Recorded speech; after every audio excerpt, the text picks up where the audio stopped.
Waambia wa Filipi 4:9, mambo mliojifunza kwangu. Mnanisikiza? Huyo ni Paulo anawashauri wa Filipi. Mambo mliojifunza kwangu, na ndivyo mlivyoyapokea. Mambo mliojifunza kwangu. Unajua nimekita sana katika jambo kujifunza na ndio nimekupatia vifungu vya kila aina. Kwamba uelewe ya kwamba maisha ya Mkristo ni maisha ya kujifunza, learn. Mkristo ambaye hako tayari kusoma ni Mkristo atakaye kuwa pimbi, zuzu, buzumbukuku na mpumbavu na mjinga na mshenzi. Kwa hivyo Mkristo lazima awe Mkristo ambaye anajua kujifunza, ako tayari kujifunza, na apate mchungaji mzuri ambaye atamfunza, pastor ambaye atakamfundisha, mhubiri atakayekuwa anafanya homework yake vizuri ili awafundishe watu ukweli, awafundishe watu Yesu, na watu pia wawe tayari kuuliza maswali sawa na maandiko.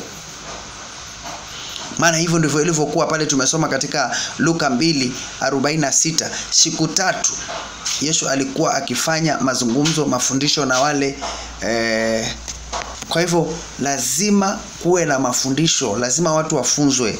Kanisani si shandaraba peke yake, lazima tufunzwe, tukue na tuhakikishwe na tudhibitike katika imani na tuwe wanafunzi. Maana huwezi kuwa mwanafunzi wa Yesu kama hujafunzwa. Mungu akubariki sana.